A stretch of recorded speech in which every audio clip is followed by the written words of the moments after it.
Good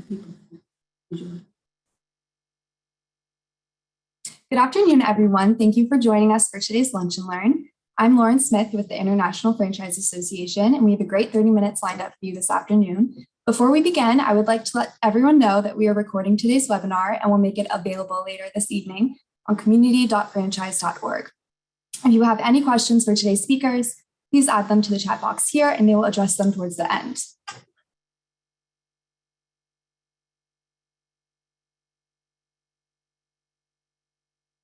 Today's topic is Google My Business. What are you missing out on? And it is brought to us by Thrive Internet Marketing Agency. Here to provide today's discussion are Shannon Thammasiene and Mike Wice from Thrive. Shannon is Director of SEO for Thrive, and Mike is Sales Team Director.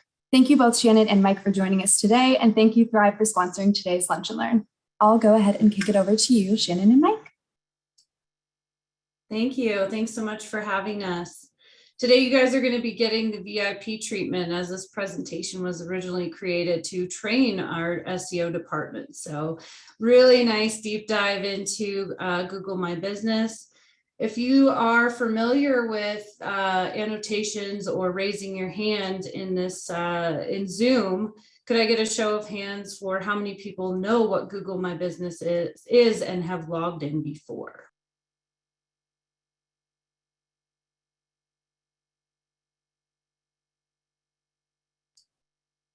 That's a lot. Really great. Thank you so much for that. That really helps me kind of cater the level of detail that we'll be going into today. So we're going to be reviewing this Google My Business, as it is an important piece to local SEO strategy. If you're a local business, this is a hugely important ranking factor. As we know, Google loves it when we play with other Google toys. So we'll get started. This is just kind of the basics here on how to optimize your Google My Business listing. Your business name, address, and phone number, we refer to that as NAP in the SEO industry, and that needs to be consistent across all areas of the web. Listing your keywords in your Google My Business name is not required to rank, and it's actually not recommended. So be sure that your keywords are included on in your website's title tag and throughout your content, but no need to include that in the business names. You really want to stick to your actual brand name. Photos, you're going to want to go ahead and just make sure that those are the correct dimensions. You can actually click this link once this is shared so you get the full list and detail for each one of these. Your videos, if you have videos, they can be a maximum of 30 seconds long and 100 megabits in size. When it comes to categories, there's over 3,000 different options available. So it's recommended that you choose a more broad one than your current classification. Description, so Google will allow 750 characters, but only 250 will show up in the shorter versions. So some display space is limited in certain situations. So you want to make sure that if you go over 250 characters, that all of the compelling information is in the first 250 characters. When it comes to photos, your best practices are always going to be to use high quality photos, and be sure to use photos that showcase your business. And then best practices, again, will be to shoot for at least 8 to 10 just to start. The other thing you want to look out for is user generated photos, because people can add their own photos, and you'll want to keep an eye out on that.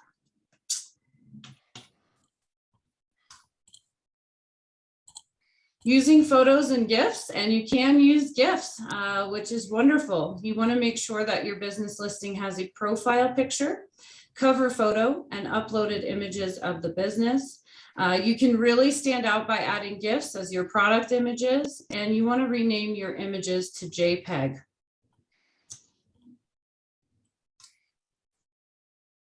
Adding Q&A to your Google My Business listings. You can preload questions and answer them in advance.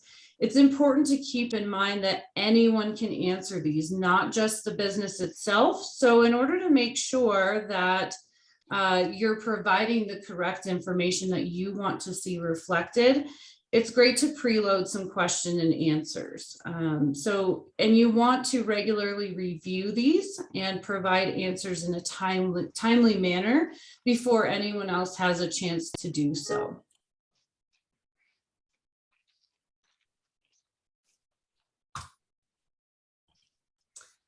Responding to reviews is also very, very useful. You want to make sure that you are responding to both positive and negative reviews. A study done by Bright Local shows that 91% of people surveyed trust online reviews almost as much as personal recommendations. And 86% of customers read online reviews before visiting a local business or calling a local business. Benefits to reviews: more reviews equals more leads for the most part, as most people are reviewing those. More positive reviews equals more purchases. A lot of consumers will research and read reviews prior to making purchase decisions. They read a minimum of 10 reviews before they feel confident in making a decision. And I'm sure you do the same thing before visiting a restaurant, on date night, any sort of situation. I'm sure that you're also doing the same thing. So you can just think about that from a user's perspective as well. The higher the reviews, the higher your rankings typically in search results. And Google will reward businesses that have frequent and positive reviews. There's a definite local SEO ranking factor, and Google does confirm that themselves. Now, if you're not using any sort of review service, you can get your short link to share with your clients. And this would be the way to do that. So you can use Google Place Lookup tool to find your place ID. And then you can get a shorter link instead of that very elongated one.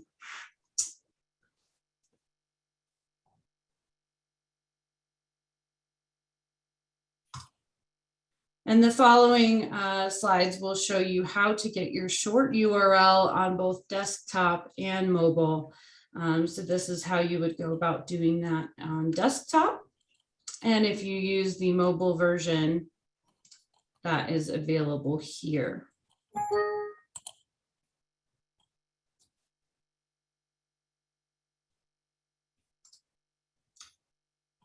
Making use of Google Posts. You want to post regularly. Since Google My Business is a Google product, again, you always want to make sure that you're playing with Google's toys. They like that a lot. It's best practice to post fresh content consistently. So, if you can provide product images. So in this case, you can see that we've got the Ford Bronco coming out. And that was kind of recent. So this instance is sharing a picture of that, and you can come and check it out at McCombs Ford. You can also share upcoming events, company announcements, blog articles, product promotions, and holiday messages. Another great recommendation, since we are coming up on the holidays, is just to make sure that your hours are updated to reflect your holiday business hours.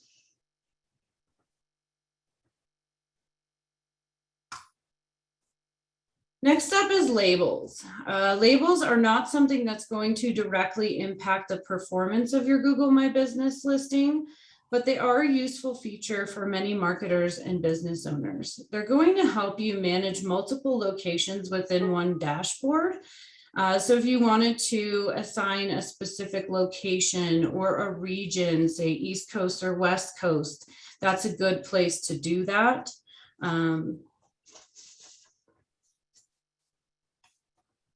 You can enter store codes, you can enter different phone numbers, you can enter just anything to keep you organized, especially when you have multiple locations that you may be dealing with.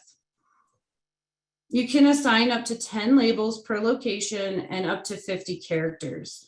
You'll find the option to add labels under the advanced information of the info section. So hopefully that is helpful for those of you managing multiple locations.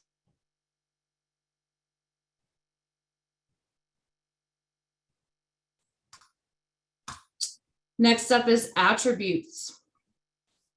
Using attributes or highlights, sometimes they are called, is really an effective way to set your listing apart from your competitors. This is really handy when you're managing many different unique characteristics about your business. So if those things that truly make your business stand out, women-owned businesses, veteran-owned businesses, those are some of the examples of attributes. Free Wi-Fi, family friendliness. You really have a lot of control over those attributes, and they will highlight kind of what people are looking at when looking at your listing. So keep in mind also the business category will determine what attributes Google will offer you. So you may not see all of the attributes that you're looking for. It's all going to depend on the category that you've selected. All right, so for those of you who are using call tracking numbers, there may be a concern with consistency across the web. You can use call tracking numbers with Google My Business without seeing a negative impact on your local visibility. You just need to make sure that it's set up correctly. So this would be the proper setup in the image here to the right. Make sure that you add your call tracking number as the primary phone option and your standard business phone number as the additional phone number.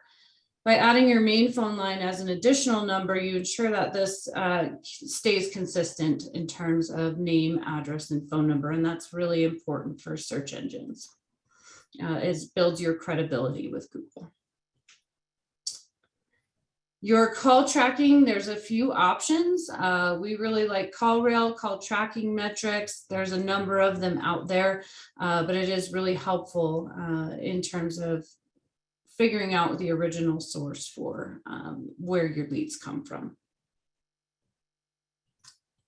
All right, so adding social media to your Google My Business.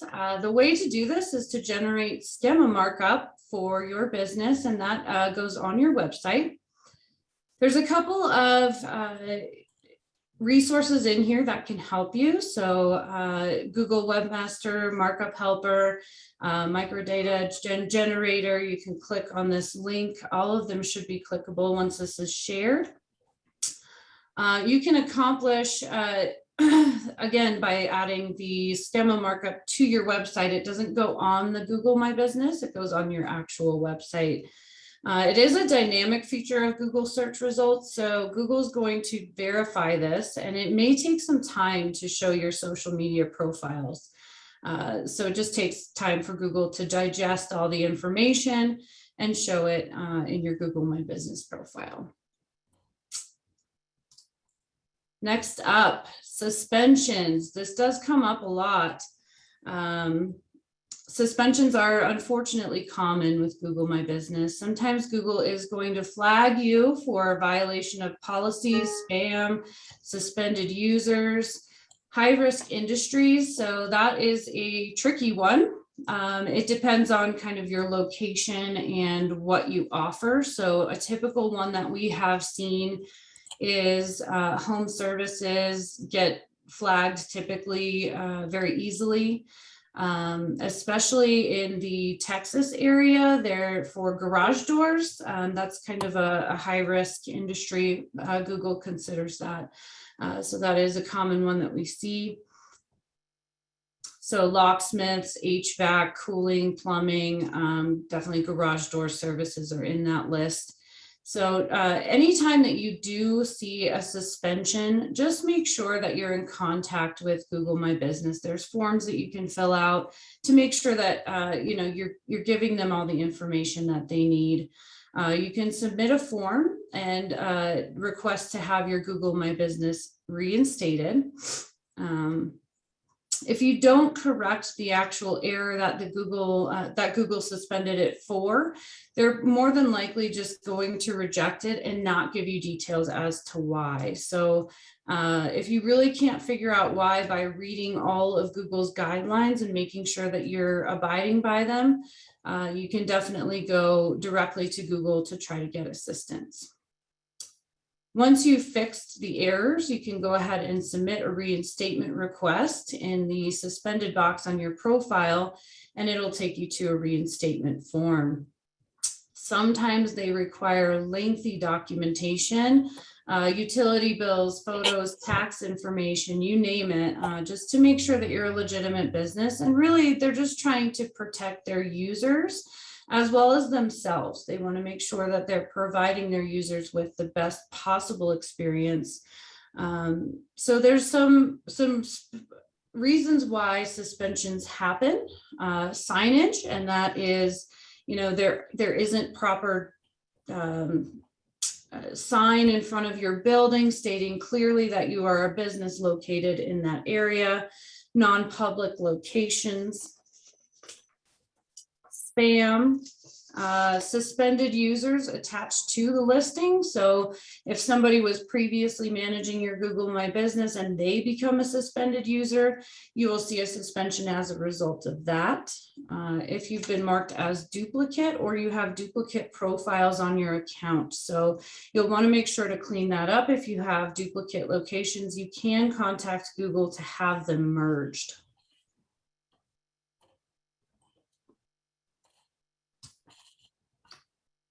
And some additional tips for franchise locations specifically.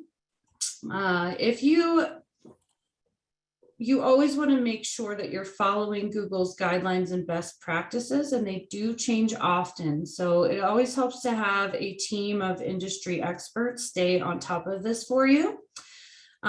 Really some great ones to highlight in terms of Google's guidelines that would be helpful to be aware of: chains and brands, departments within other businesses, universities, or institutions. Individual practitioners, this one can get really tricky. So doctors within a practice, that one you definitely want to study carefully and make sure that you're listing that correctly. Also, individual real estate agents that work for companies, real estate companies. Some other neat tips and tricks. If you do meet some of these specific business categories and you feel like ordering off the Google My Business secret menu, here are some neat features with some very limited availability. So if you're a restaurant, you can list your menu. You can, in some instances, list your services. So if you offer home services, you can say, garage door services or repair, replacement, those types of things. And that is really useful because those are keywords. So you can have those listed out. For hotels, you can have check-in and checkout times, as well as hotel information. In some cases, you'll also be able to list COVID-specific information, and that's a fairly new feature as well. For the medical industry, sometimes you can list health insurance information. And the newest addition is car dealership inventory. So if you and that will depend on the business category, and again, it has limited availability. So if you are offered it, it's a very neat thing to take advantage of. You can list all of the inventory on your lot. That's still in beta. There's also a booking feature in Google My Business that you can take advantage of. Great, so we'll open it up for questions in the last 10 minutes.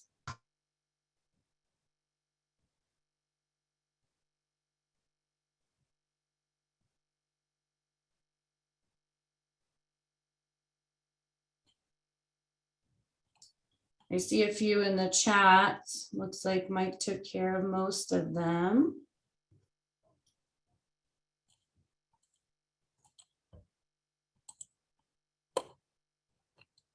Any hurdles that you're currently experiencing with your business that we want to talk about, or talk through any specific scenarios? Shannon, I did get one question. What is the right percentage of reviews to respond to? Currently them. trying to, all of them. Okay. Where If that is the answers the rest of the question, question? all of them. And respond to all of your reviews, positive or negative. 100% is your goal. Yes, this is a great question. I've got a couple in here. How do you suggest verifying a business for those who may not be brick and mortar? Great question, Benjamin. So if you are a service area location, you would mark your business in there as a service area. You'll be able to show a radius of which the areas that you service. Great question from Luke Armstrong as well. How can you remove a negative review that isn't warranted? I have been successful at this. It takes a lot of work. There is actually a form that you can fill out and send to Google. Sometimes to expedite it, it helps if you have multiple users from multiple areas flag it. Don't go overboard. But definitely there are situations such as conflict of interest or, hey, this is the wrong business. It definitely does happen. Google's very strict about which ones they will remove, so it does need to follow their policy.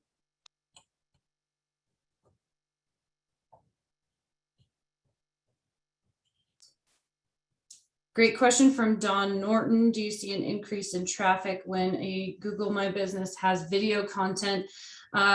Definitely, I would say user engagement is always a good thing. So the longer you can keep people on your website engaged with your Google My Business, the better. Engagement is definitely a key factor that Google looks at. Now, I'm not sure that will always correlate with an increase in traffic. It really just depends on the situation, but Google will always reward you for keeping users engaged. Maria said, we mentioned a statistic of consumers that will go to reviews before buying a product. Do you know if this is the same for service brands? Yes, I would say definitely anytime that somebody's going to hire somebody, especially if they're coming to your home, that would be always something that I would personally want to review prior to calling a business.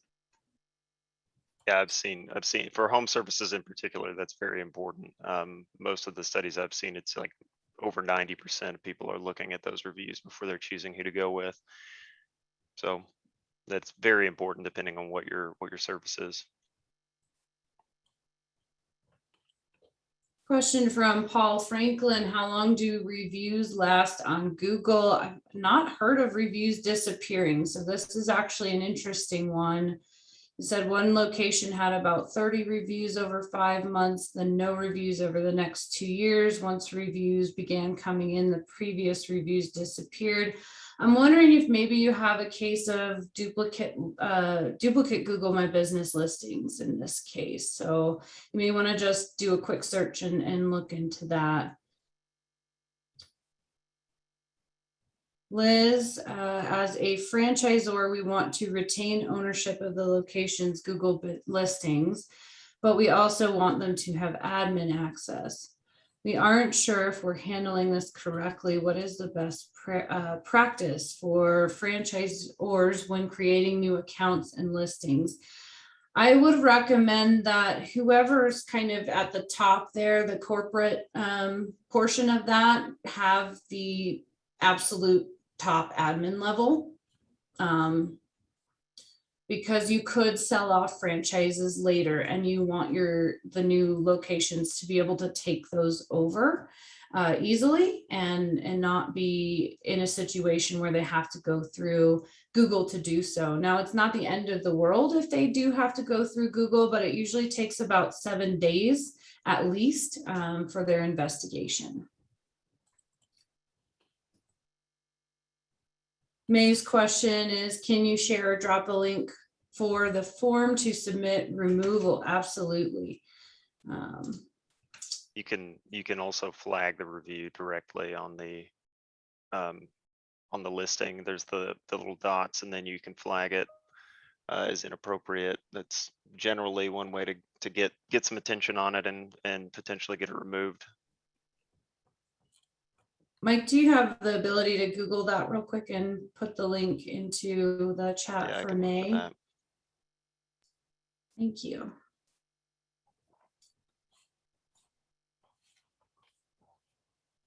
From Brittany, how can you be awarded more than 10 Google My Business for a locations for a business who is service-based? It stops me at 10. You be awarded more than 10 Google My Business. I don't believe it should stop you at 10. I think it depends on the amount of accounts in your Google account. So I think that it should limit you at 100. I've actually never heard of it stopping you at 10. I wonder if perhaps you just need one location in a bigger radius. If it's stopping you at 10, I wonder if there's not a actual physical location involved, because you're mentioning that it's service-based. In that case, you probably just want one with the radius to be expanded.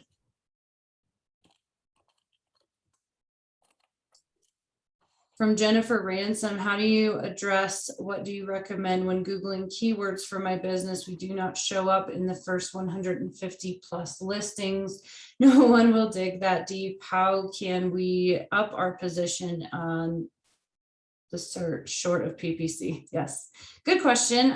So just really SEO best practices. So take what you've learned here, review Google My Business guidelines. Make sure that your website's fully optimized as well, because both will play a factor here. And then, just continue to interact with your Google My Business listing. Keep engaging with it. This is from Tristan. You'll want to, okay, that looks like that is answering Liz's question in terms of the franchise setup there. Great. Any other questions? Is there anything that I didn't answer thoroughly?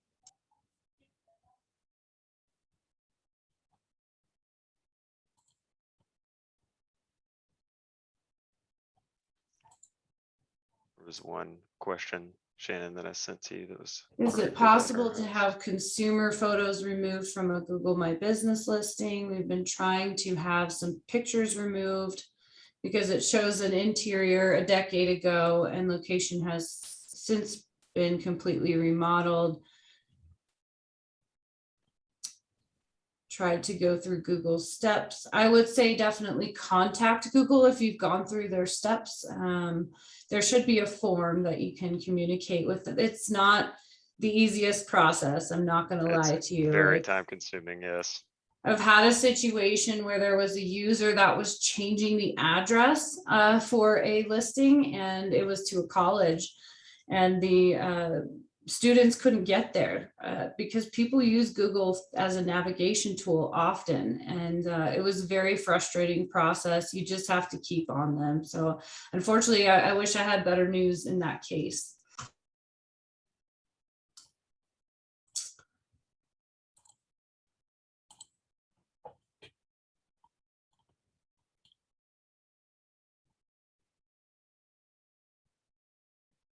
Great. Well, it looks like we're at time, so I will pass it back over to the IFA.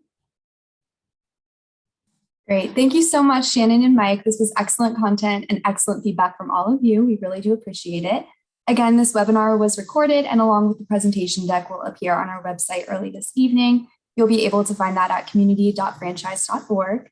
Thank you very much again to Shannon and Mike and the Thrive team. And again, thank you to everyone for tuning in. Have a great rest of your day and stay safe and healthy. Bye.